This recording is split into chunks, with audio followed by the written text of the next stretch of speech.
me présente, Annette Albert, j'habite le Bic. Depuis environ 7 à 8 ans, je me suis orientée vers le verre thermoformé.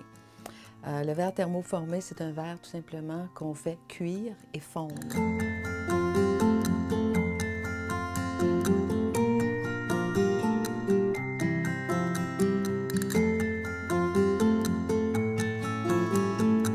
Je fais un peu de bijoux, un peu d'objets utilitaires, mais depuis un an, j'oriente surtout ma démarche sur l'objet artistique, tout en continuant à faire certains objets. Donc aujourd'hui, ce que je propose, en fait, c'est une intégration de ce que je veux faire le plus, c'est-à-dire faire un objet décoratif, mais qui soit aussi utilitaire.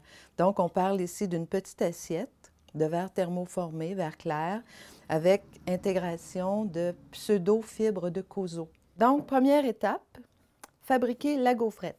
Alors, la gaufrette, je vais avoir besoin d'une gaufrette rouge, noire, un petit peu de verre et un petit peu d'ambre. Laissez-moi voir. Tiens, butterscotch.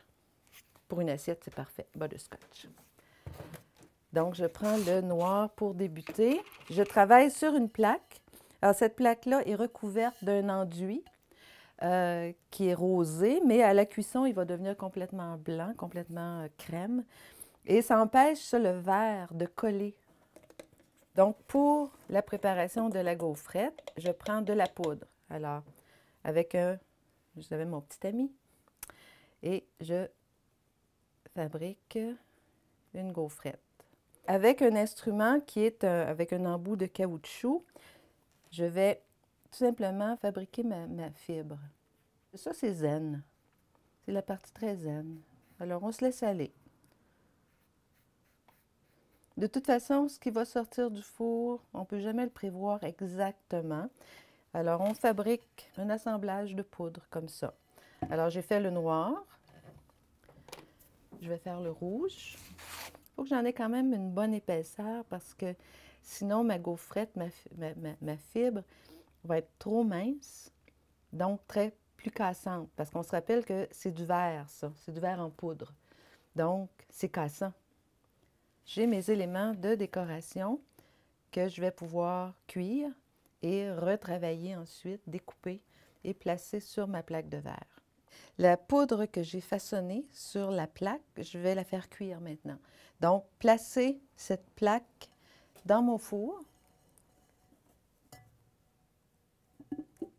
Alors, il y a un élément sur le dessus qui va chauffer tout ça. Je ferme le four et mon four est programmé.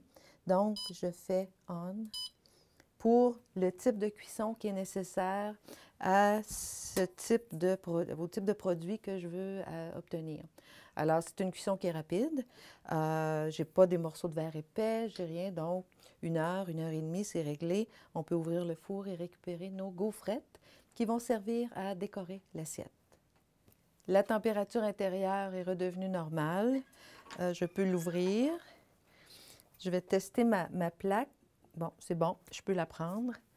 Donc, on va voir le produit final, nos petites gaufrettes qui sont cuites, donc prêtes à utiliser. Mes gaufrettes de verre colorées qui vont servir de motif sur mon assiette sont prêtes.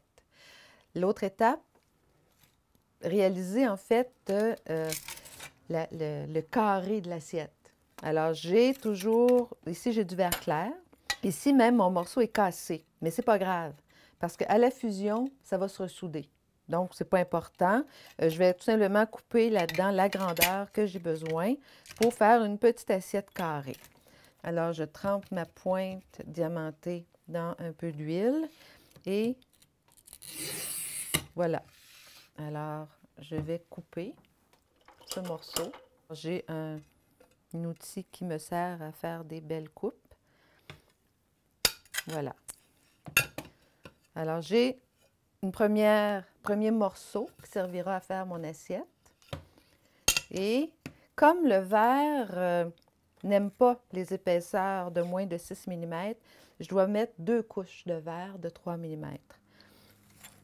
Alors, je vais recouper un autre morceau qui va être identiques en grandeur. Alors, je coupe comme ça et comme ça. Alors, mes deux morceaux sont à peu près identiques. Donc, même si ce n'est pas tout à fait droit, ça va être croche de toute façon. La fée du four va faire en sorte que ça va devenir croche. Alors, ça va faire un bord qui est un petit peu gondolé. Alors, c'est pas grave si mes morceaux ne sont pas identiques en taille. Une fois que tout est bien propre, je dois assembler ce qui sera éventuellement mon assiette. Donc, je place mes deux morceaux de verre superposés comme ça et je prends mes petites gaufrettes pour créer le motif que je veux faire sur l'assiette. Là, ça, c'est le fun. C'est la partie artistique de l'affaire. Il n'y a aucune technique, il n'y a aucun manuel qui dit comment bien faire. C'est l'inspiration et on verra au bout du compte qu'est-ce que ça va donner. Je place mon verre, la couche supérieure sur la couche de base. Et voilà, c'est prêt à cuire. 6 heures plus tard, on a sorti la plaque fusionnée, c'est-à-dire les deux couches de verre clair avec le motif dessus.